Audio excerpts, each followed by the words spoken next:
आपको लगता है यहां कोई साथ देने वाला है? अगर आप भगवत मार्ग के पथिक हैं, अभी आपको लगता है आपका कोई है, तो अभी बहुत बड़ा भ्रम है। पूरा का पूरा परिवार जा रहा है, 1 मिनट में रोड में नष्ट हो गया। काल है, किस समय कहां कैसे, 1 सेकंड का पता नहीं है। कैसे चैन से नींद आ जाती है तुम्हें? ये जो दुर्वासना के नाश की कृपा है, ये आपकी दिनचर्या है, यही सैकड़ों दुर्वासनाओं को भस्म कर देगी। तुमने खिलवाड़ समझ रखा है। चाहे गृहस्थ हो या विरक्त हो, तुम्हें जो दिनचर्या मिली है, ये दुर्वासनाओं का नाश करने के लिए श्री कृष्ण ने कृपा करके दी है गुरुजनों के द्वारा। इसको खिलवाड़ न समझो। प्रभु का प्रिय या गुरु का प्रिय वही होता है जो दिनचर्या में मिनट भर विलंब नहीं करता। ये गुरु कृपा है कि आपको डांट लगती है, आपको वचन सुनने को मिलते हैं, आप उसको स्वीकार कीजिए। ये मन की, ये दुर्वासना की वृत्ति को हटाइए। सुविधा भोगी बनने वाला कभी सच्चिदानंद का साक्षात्कार नहीं कर सकता। जानबूझ करके सुविधाओं का त्याग होता है, सुविधाओं में रहते हुए, और परमात्मा प्राप्ति की विकलता प्रकट की जाती है। समझ में नहीं आ राग द्वेष की वृत्तियां, शरीर विलासिता की वृत्तियां, खाने पीने की वृत्तियां, सुख भोगने की वृत्तियां कितने दिन चलेंगी? मरना है, मरोगे। ये शरीर नाशवान, आज नहीं तो कल मरोगे। प्रार्थना मान लीजिए।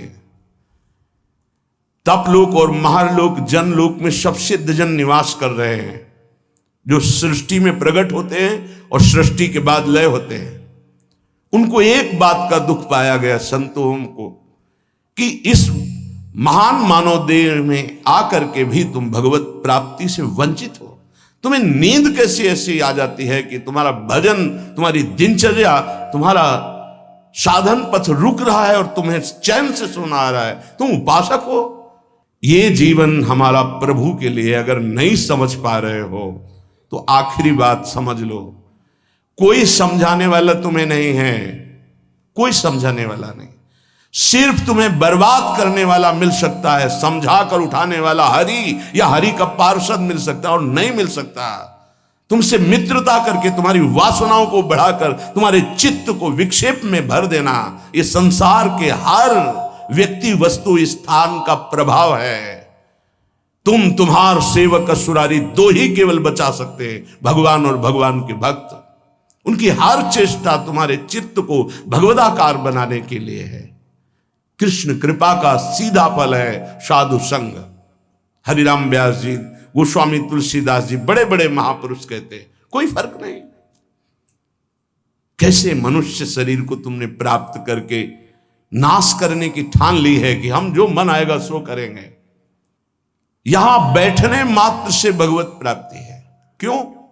यहां खास बात, श्रीधाम वृंदावन यमुना का पावन पुलिन, और कोई मिनट ऐसा नहीं जहां यहां भगवत चर्चा ना हो रही हो, भगवत गुणगान ना हो रहा हो, भगवत नाम कीर्तन ना हो रहा हो। नाम कीर्तन चलता है, वाणी कीर्तन चलता है, गुण कीर्तन चलता है। दूसरी बात, हमारी दृष्टि रहती है, हमारी प्रियजू की दृष्टि रहती है कि ये जन विराजमान है। एक दिनचर्या है, एक समय है।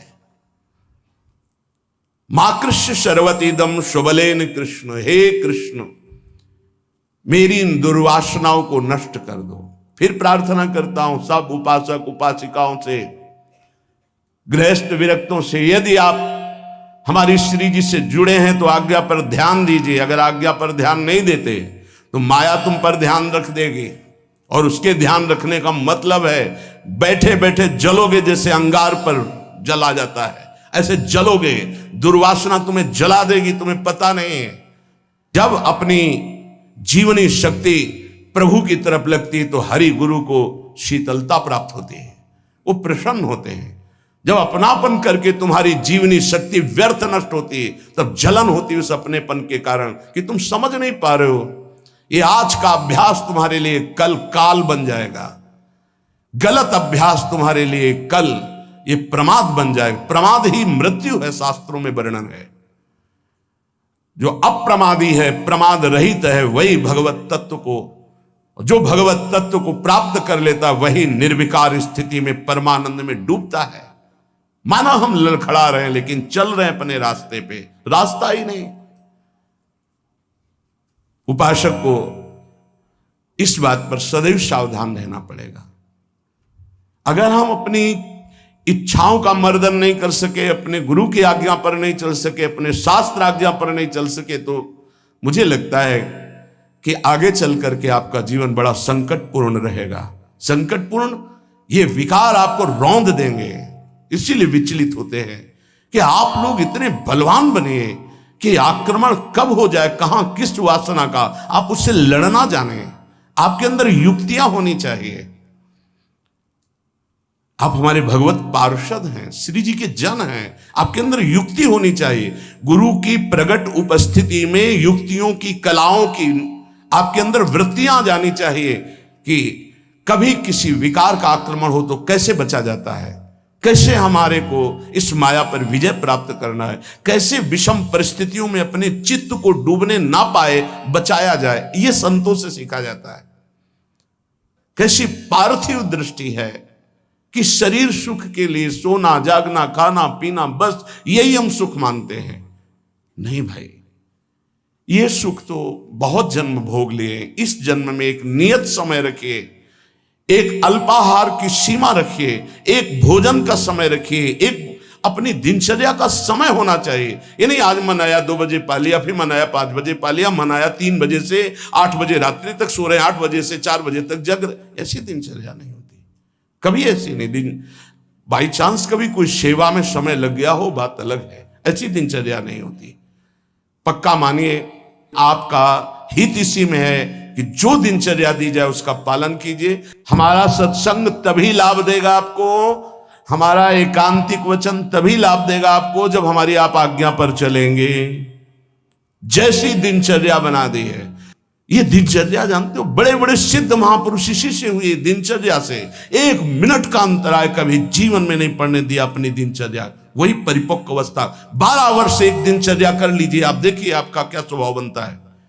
यहां 20-20 वर्ष, 25-25 वर्ष व्यतीत हो जा रहे हैं, कोई दिव्यता नहीं आ रही। कारण क्या है? खो रहे हैं, जीवन को खो रहे हैं। बिल्कुल, कई बार हम चिल्ला चिल्ला कर कहते हैं कि आप समझिए, ये जो दिनचर्या है ये भगवान का स्वरूप है। जो गुरु प्रदत्त दिनचर्या है वही तुम्हें ब्रह्मबोध कराएगी, वही भगवत प्रेम कराएगी। नहीं, ये वासना बहुत बलवान है। पता नहीं चलता कि हम निर्वासनिक हो गए कि वासना युक्त है। एक योगी जी आए थे महान, वो अभी गए हैं तप के लिए, वो जहां बर्फ के भगवान का स्वरूप, हाँ अमरनाथ शायद ऐसे हो गए। वो बोल रहे थे कि ये क्या है कि इतनी साधना पर भी वासना। क्या ये प्रारब्ध है?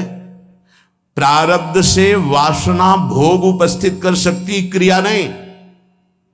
क्रिया उपासक स्वयं छूट दे करके करता है। कोई भी भोग सामग्री प्रारब्ध से, विश्व की भोग सामग्री आ सकती है पूर्व प्रारब्ध से, लेकिन उसका संयोग आपके अविवेक और विवेक के ऊपर टिका हुआ है। अविवेकी हो तो संयोग करोगे, विवेकी हो तो बचा लो, नहीं तो प्रारब्ध भोगते भोगते पशुता आ जाएगी, दैवी संपत्ति नहीं आएगी। प्रारब्ध का आना हो सकता है, लेकिन प्रारब्ध हमको उस भोग में लिप्त कर दे, ये अज्ञान हो सकता है। ये प्रारब्ध नहीं है कि आप मनमानी आचरण करते रहें, आप मनमानी। कितना दुलार किया जाएगा, कब तक दुलार किया जाएगा? भगवान इतना दुलार करके मानव देह दिए, कहते भगवान कहां है?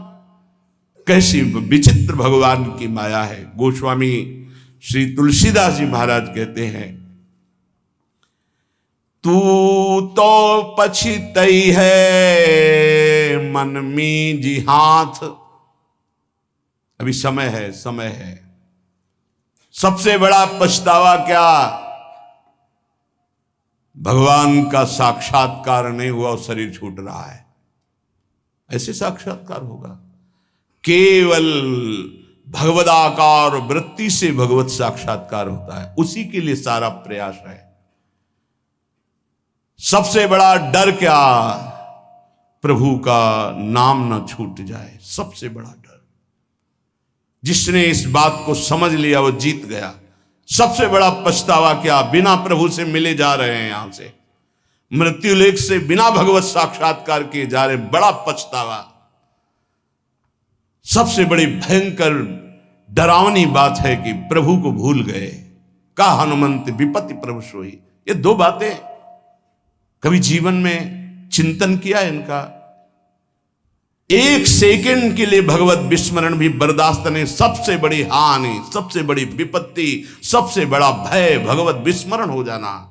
और बड़ा पछतावा कि जा रहे हैं लेकिन प्रभु से आंख नहीं मिला पाए, जीवन व्यर्थ चला गया। सबसे बड़ा मन पछितई है अवसर बीते, दुर्लभ देह पाए हरिपद भज करम बचन अरु जीते। ए सुत बनितादि जान स्वार्थ रत ना करुणे सभी ते, अंत ही तो ही तजेंगे पामर तू न तजय बहीते। जानते भी नहीं हो कि पुत्र कौन बनाए, पुत्री कौन बनाए, पत्नी कौन बनाए, पति कौन बनाए। ये बस 40, 50, 60 वर्ष का संयोग, इसके बाद कितना है 40, 50, 60 वर्ष।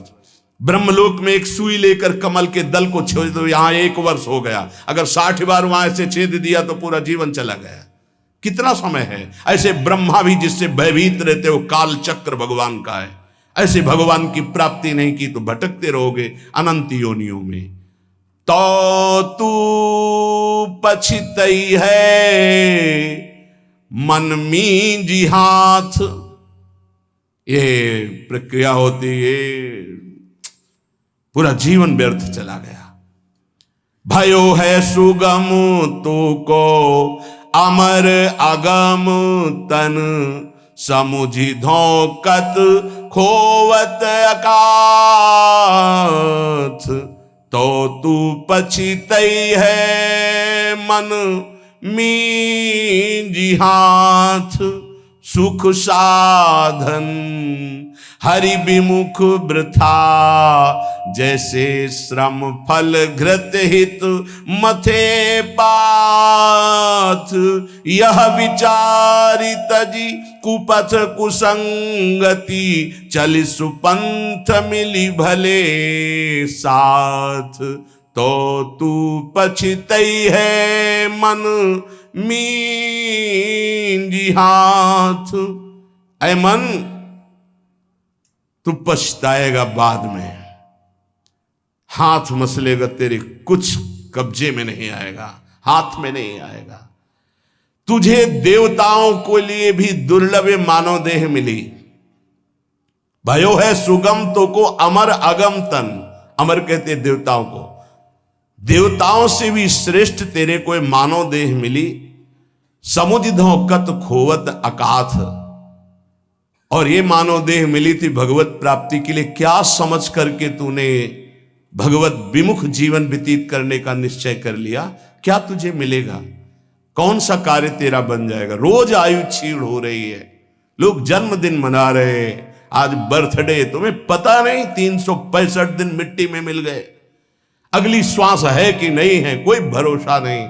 न नाम कीर्तन, न भजन, न भगवत चिंतन, और 1 वर्ष व्यतीत हो गए, न भगवत साक्षात्कार हुआ। तो हमें तो लगता है 1 वर्ष व्यतीत होने के बाद भगवान नाम कीर्तन करके, भगवत प्रार्थना करके रोना चाहिए कि नाथ 1 वर्ष गए, अगला वर्ष हमारा आपके दर्शन योग्य हो जाए, आपके चिंतन योग्य हो जाए। तू तनिक भी चिंता नहीं कर रहा, व्यर्थ क्यों अपने जीवन को बर्बाद कर रहा है? जहां नाम जप नहीं है, भगवत समर्पण कर्म नहीं है, आज्ञा का पालन नहीं है, तो खिलवाड़ आप अपने जीवन से स्वयं कर रहे हैं। सुख साधन ये बहुत बड़ा साप है। हमारी बात समझ में नहीं आएगी, लेकिन आपसे प्रार्थना करते हैं, जो साधक सुख सुविधा से भजन करना चाहता है वो भूल जाए कि वो भजन करेगा, भगवत प्राप्ति करेगा। दुख और असुविधा भगवत प्राप्ति के मार्ग पर ऊपर चढ़ाती है। सुख और सुविधाओं का भोक्ता कभी भजनानंदी नहीं हो सकता, कभी नहीं। हाँ, वृत्ति भगवदाकार हो गई, अब उसे सिंहासन में बैठाला जाए, महलों में रखा जाए, कोई फर्क नहीं पड़ने वाला। महलों में रखो चाहे झोपड़ी में वास दो, एक स्थिति होती है। अगर भगवदाकार वृत्ति करनी है तो एक सीमा में अपने जीवन को बांध ले। इतना आहार, ऐसे शयन, ऐसे अपने जीवन को विश्व में किसी भोगों की कमी नहीं है। जब तक भगवदाकार वृत्ति न हो तब तक सुख सुविधाओं को नहीं। भूम शयन वलकल वसन, जैसे शास्त्रों में वर्णन आता, तो चलो वलकल वसन की जगह कौपीनवंता खलु भाग्यवंता, मार्किन की कौपीन, मार्किन नीचे वसंग ढकने के लिए, आहार के लिए अल्पाहार, रात दिन भजन, भूमि शयन, जमीन में आसन लगा, चटाई बिछी। 50 साधक ऐसे हैं, उनके कमरे में जाओ तो कुछ है ही नहीं, एक चटाई बिछी हुई बस, एक अचला लंगोटी टंगी बस, वो भी तो साधक है। आहार जो श्री जी के द्वारा प्रदान हुआ आकाश वृत्ति से आता है। आकाश वृत्ति परम पवित्र निर्मल, जैसे आकाश का जल निर्मल होता है, ऐसे आकाश वृत्ति जो आ गया उसी से भरण पोषण हो रहा। याचना नहीं, संकेत नहीं, जो प्रारब्धवशात श्री जी की कृपा से आ गया उसको अपने उदर में डाला। राधा राधा राधा, हमारा लक्ष्य है मरना, जीवित मर जाए उलट आप में समाये यह दिलगिरी है। ये झांसे में मत पड़ो माया के, ये खा लो, ये पी लो, ये सो लो, ऐसा गद्दा, ऐसी कंबल, ऐसा स्वेटर, ये सुख सुविधाएं अभी नहीं, फिर बाद में जोई जोई प्यारो करे सोई मोई भावे। अभी जो आज्ञा है उसके अनुसार चलेंगे। क्या नहीं देने की चेष्टा की राका बाका जी को ठाकुर जी ने? नहीं चाहिए, आपका दिया हुआ भी नहीं चाहिए, आप चाहिए, सिर्फ आप चाहिए। चलो हमारी वैसी स्थिति नहीं है तो जितने से हमारे प्राणों का पोषण होता, शरीर निर्वाह होता, बस। कह रहे सुख साधन हरि विमुख, दो भाव। यदि हरि से विमुख हो तो सुख साधन तुम्हें जलाएंगे, चिंता शोक भय प्रदान करेंगे। दूसरा भाव, ये सुख साधन तुम्हें हरि से विमुख कर देंगे। सुख साधन हरि विमुख, दो भाव हैं इसके। अगर हरि विमुख हो, सुख साधन है तो जलते रहोगे, चिंता भय शोक मृत्यु इससे बच नहीं पाओगे। और अगर सुख साधन के भोक्ता हो तो हरि विमुख हो जाओगे, भजन में रुचि नहीं रह जाएगी। ये जीवन जो मिला है सोने के लिए नहीं मिला है, प्रभु प्राप्ति के लिए मिला है। उचित निद्रा, उचित शयन। ये भेड़िए की तरह बच्चों को डराने वाले विकार होते हैं, भगवत मार्ग के पथिकों को नहीं। हाँ, हम स्वयं स्वीकार करते इसलिए घुटने टेक देते हैं। अगर स्वयं स्वीकार ना करें तो विश्व ब्रह्मांड में कोई विकार नहीं है कि तुम्हारे को गिरा सके। तुम हरि पार्षद हो, प्रियाजू के शरणागत हो। जब तुम स्वयं ललचा कर ये खिलौना चाहिए तो मेरी प्रियाजू कृपाल खेल ले जा। जब ऊब जाना तू बताना मेरे से। नहीं, भगवत पार्षद को कोई गिरा सके, सीम की चाप सके को तासु बड़ रखवार रमापति जासु। ऐसे खिलवाड़ समझते हो परमार्थ के पथिक हो करके? तुम्हें कोई गिरा सकता है, तुम गिरना चाहते हो इसलिए गिर सकते हो। अगर तुम गिरना ना चाहो तो कोई गिराने की सामर्थ्य नहीं रखता। साधन विषय सेवन जितना है, दोनों अलग अलग मार्ग है। विषय को साधन बना लो, साधन विषय ना बना लो, जीवन नष्ट हो जाएगा। नहीं समझ पा रहे, नहीं समझ पा रहे। गुरुजनों की रुचि देखी जाती है। क्या रुचि? मन मन की रुचि जाने नहीं विधि अनुसार। अनुमति तो सब ले रहे हैं, आज्ञा का पालन कौन कर रहे हैं? आज्ञा एक बार होती है, ऐसे चलो। फिर वो कृपाल होते हैं, अनुमति दे देते हैं, चलो ऐसे चलो। क्या क्या तरीका क्या है? क्या आप अपने सुख सुविधा के द्वारा साधना के मार्ग पर चल सकते हो? खिलवाड़। आज्ञा पर जब चलना है तो परमार्थ का पथ प्रकाशित होना। इतना समझ लीजिए कि प्राण चाहे चले जाए, हम गुरु आज्ञा को उल्लंघन नहीं करेंगे। आप जीत गए। अगर आप ऐसा नहीं करेंगे तो आप परास्त हो जाएंगे। चाहे गृहस्थ मार्ग से परमार्थ में चले, चाहे विरक्त मार्ग से चले, दोनों के लिए वही भगवत प्राप्ति है, पर आज्ञा पालन। सुख साधन हरि विमुख, और हरि विमुख तो वृथा जैसे श्रम फल घृत हित मथे पाथ। पानी को चाहे जितना मथते रहो कभी घी नहीं निकलने वाला। ऐसे ही सुख सुविधा में जो भजन करते हैं उसमें घी नहीं निकलने वाला। प्रेम रूपी पानी का मथना है। अगर सुख सुविधा से ही भगवत प्राप्ति होती तो रघुनाथ दास गोस्वामी के पिता और उनके भाई एक राजा महाराजा की तरह वैभव था। जब उनको स्कूल पढ़ने के लिए भेजा जाता था तो 4 साथ में अंग रक्षक और पालकी में बैठ के जाते थे, पूज्य श्री रघुनाथ दास गोस्वामी जी। लेकिन जब महाप्रभु चैतन्य देव के नाम कीर्तन को सुना तो हृदय व्याकुल हो गया कि जीवन का लाभ तो यही है। महाप्रभु ने अनुमति नहीं दी, नहीं तुम अभी पिता के घर में रहो। उनका अब भागे जगन्नाथपुरी गए। महाप्रभु के समय भूख प्यास सब सहते हुए पिता को जब पता चला कि वो नहीं आएंगे तो वैभव भेजने लगे। रसोईया सब सेवक, कोई सेवा स्वीकार नहीं की और जगन्नाथ जी के गेट में खड़े होकर जो भिक्षुकों को मिलता वो पाते। ये हम प्रभु के लिए निकले हैं, प्रभु के लिए हम तड़पे, कभी रोए, कभी कुछ समझ में आवे कि भगवान के लिए, प्रियाजू के लिए आपके हृदय में कुछ है, तब तो। नहीं तो हृदय जलता है कि कुछ मतलब नहीं प्रियालाल से, उनकी चाह ही नहीं है तुम्हारे अंदर। तुम्हें है कि तुम भजन बढ़ जाए, प्रियाजू के लिए रोना बढ़ जाए, प्रभु के लिए प्राण समर्पित हो जाए। ए भाई, ये है जीवन का लाभ, ये है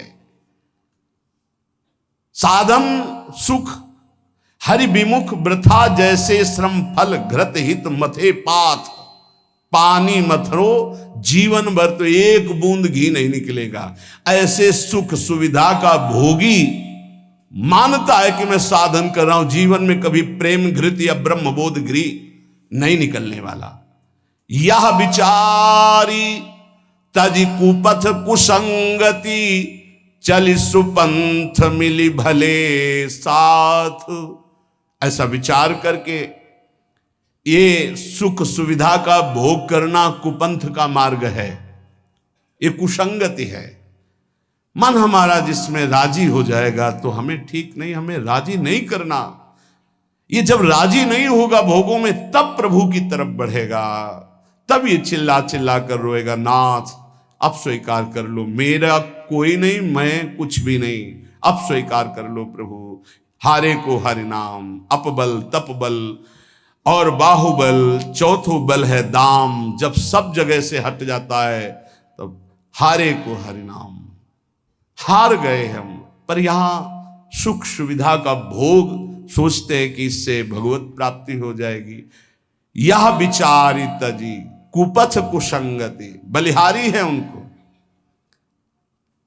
अर्थ का बल होता है बैंक बैलेंस का, भगवान का भरोसा नहीं रहता, बैंक बैलेंस का भरोसा रहता है। भगवान का भरोसा नहीं रहता, परिवार का भरोसा रहता है।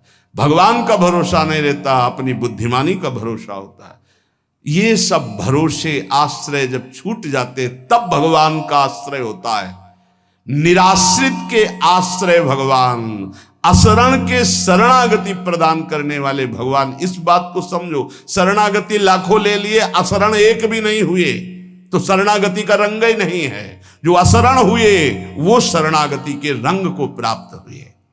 सीधा साधा मार्ग है, सूधो चले आपने धर्म, रसिकन सो प्रीतम का है, कब हूं काल व्रतानि। गृहस्थों तो क्या हुआ, क्या गृहस्थ भगवत प्राप्ति नहीं कर सकते? शिष्य के द्वारा किया हुआ पाप गुरु को भोगना पड़ता है। क्या समझते हो?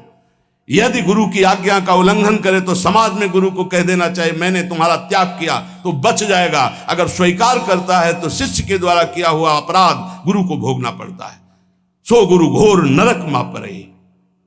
इसीलिए जो सुलझे हुए महापुरुष होते हैं वो कभी शिष्य बलारे की चेष्टा नहीं करते। कलिकाल है, उनको इससे मतलब नहीं हो। जैसे और पति पत्नी भाई रिश्तेदार नातेदार ऐसे एक संबंध और मान लिया गुरु, उनको ये मतलब नहीं कि मतलब क्या है। अरे कभी विचार करते हो कि तुम जो आचरण करते हो इसका हिसाब गुरुदेव के पास जाएगा, उनको भोगना पड़ेगा। क्या अपराध किया है गुरुदेव ने जो तुम उनको दंड देने के लिए उद्यत हो चुके हो? यह विचारी तज कुपथ कुसंगति चल सुपंथ मिली भले साथ। भले कौन है? राधा वल्लभ भजत भज भली भली सब होए। जो राधा वल्लभ प्रिया प्रीतम श्यामा श्याम हरि का भजन करते हैं भले हैं। इन्हीं भले का संग करो। अपने मन का जो कुपंथ में चलाने वाला है, ऐसे व्यक्ति का जो कुपंथ में चलाने वाला है, ऐसा संग त्याग दे। अंदर और बाहर दोनों कुसंग होता है। यह विचार तज कुपथ कुसंगति, चल सुपंथ मिली भले साथ, नहीं तो तू पछतई है मन मींज हाथ, बाद में तुझे पछताना पड़ेगा। संसारी पुरुष का लक्षण है वो शरीर संबंधी भोग, शरीर संबंधी रिश्ते नाते, इन्हीं के चिंतन और विलास में अपना समय नष्ट करता है। उपासक का लक्षण है एक क्षण भी भगवदाकार वृत्ति से हटकर संसार का चिंतन न होने देना।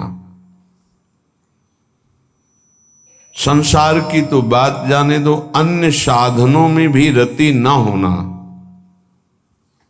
अपने आराध्य देव संबंधी उपासना के जो अंग हैं, नाम जप, नाम कीर्तन, वाणी गायन, वाणी श्रवण, श्रीअंग सेवा, समाज की भगवत भाव से सेवा, लीला चिंतन, ये हमारी उपासना का स्वरूप है। इसी से हमें भाव देह की प्राप्ति होती है। जब अभ्यास के द्वारा इन भक्ति के प्रेम लक्षणा, भक्ति का जो विशेष स्वरूप है उज्ज्वल प्रेम रस, तो इसी से प्राप्त होता है। जो उपासक अन्य साधनाओं की तरफ वृत्ति ले जाता है, राई के सम चलत ही होत और की ओर। थोड़ा राई बहुत छोटा दाना होता है, अगर थोड़ा भी साधन में मिलावट हो जाए तो उपासना के उपास्य देव के रस में बाधा खड़ी हो जाएगी। ये उपासक बहुत ध्यान से समझ ले। अपनी उपासना जो गुरुदेव के द्वारा प्राप्त हुई है, राई भर भी यदि कोई मिलावट हो गई तो उपासना बाधित हो जाएगी। अब या में मिलौनी मिले न कछु, जब खेलत रास सदा बन में। यदि वृंदावन का आश्रय है, वास है, उपासना है, तो या में मिलौनी मिले न कछु, इसमें मिलौनी नहीं मिलनी चाहिए। अन्य कोई साधन पथ का अनुसरण करना अपने उपास्य देव से विमुख हो जाना है। बहुत प्रकार का संग सत्संग नहीं होता, इष्टाकार वृत्ति हो जाए उसे सत्संग कहते हैं। तो इष्ट मिले और मन मिले, मिले भजन रस रीति, तहां निशंक है मिलिए तासों की जय प्रीति। यदि इष्ट नहीं मिल रहा और मन का तात्पर्य है यदि वो चरित्रहीन है, मनमानी आचरण करता है, तो इष्ट गुरु से विमुख है। हमारा मन नहीं मिलना चाहिए, ऐसे जनों से नहीं मिलना चाहिए। यद्यपि परम स्नेही, चाहे वो कितना प्रिय संबंधी, रिश्तेदार, नातेदार, मित्र कोई भी हो, जाके प्रिय न राम वैदेही, तजिए ताहि कोटि बैरिशम, लाखों बार सुना है, पर क्या आचरण में है? हमारे हृदय में ये बात बैठ जानी चाहिए कि जरा सा कुसंग हमारी उपासना के रंग में बाधा पहुंचा देगा। एक ड्रम दूध हो और एक खटाई की फांक छोड़ दो, सब फट जाएगा। उपासना दुग्ध जैसी निर्मल, पौष्टिक, स्वादिष्ट, पवित्र, स्वरूप बोध कराने वाली। जरा सा कुसंग हो जाए फट जाएगी, उपासना की वृत्ति हट जाएगी, जो भाव का स्वरूप बन रहा था वो फट जाएगा।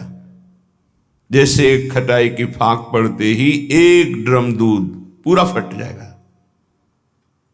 ऐसे कपट व्यवहार करने वाले, ऐसे भगवद विमुख आचरण करने वाले कुसंगी जनों को मन कभी नहीं देना चाहिए। अगर हम मन देंगे तो हमारा मन उपासना से हट जाएगा। साधना की बड़ी सूक्ष्म वृत्ति होती है। कभी कभी मन प्रभु में नहीं लगता तो उपासक को उबने की जरूरत नहीं है, धैर्य की जरूरत है उस समय कि उसका मन किसी विषय में विषयाकार ना होने लगे, किसी व्यक्ति के संग की लालसा हो जाए कि अब भजन में मन नहीं लगता, चलो उसके पास बैठते हैं, तो वो गुण दोष से युक्त अंतःकरण वाला गुण दोष का वर्णन करके हमारे हृदय में राग द्वेष की वृत्ति को पुष्ट करेगा। कोई रागात्मक बात करेगा या द्वेषात्मक बात करेगा। इसलिए गाहे न दूजी चाल। अगर हमारा भजन नहीं हो रहा तो हमको शांत गंभीर रहना है। कोई ऐसा कुसंग न हो जाए वृत्ति का, व्यक्ति का, कि ये भजन ना होने की वृत्ति लंबी खिंच जाए। अगर आप गंभीर रहे, धैर्यवान रहे तो भजन चल पड़ेगा। कभी थोड़ा भजन होता है, कभी बहुत भजन में मन लगता है, पर धैर्य नहीं छोड़ना चाहिए। दूसरी बात स्वीकार नहीं करनी चाहिए उपासक को। कोई ऐसा नहीं है जो हमारी वृत्ति को बदल सके। यदि नाम चल रहा है, अगर नाम भी नहीं चल रहा तो हमें धैर्यपूर्वक उस समय, भले सो जाए, एकांत हो जाए, उस समय काट लेना चाहिए। उस समय वृत्ति आई है। और चतुर उपासक तो जबरदस्ती वाणी गायन शुरू कर दिया, सत्संग शुरू कर दिया, जिससे हमारा चिंतन बदल जाए। पर कुसंग नहीं। मन नहीं लग रहा तो चलो अमुक व्यक्ति के पास बैठकर प्रपंच करते हैं, बातचीत करते हैं। वो राग द्वेष की वृत्ति भर देगा। बिल्कुल हटना चाहिए उपासक को।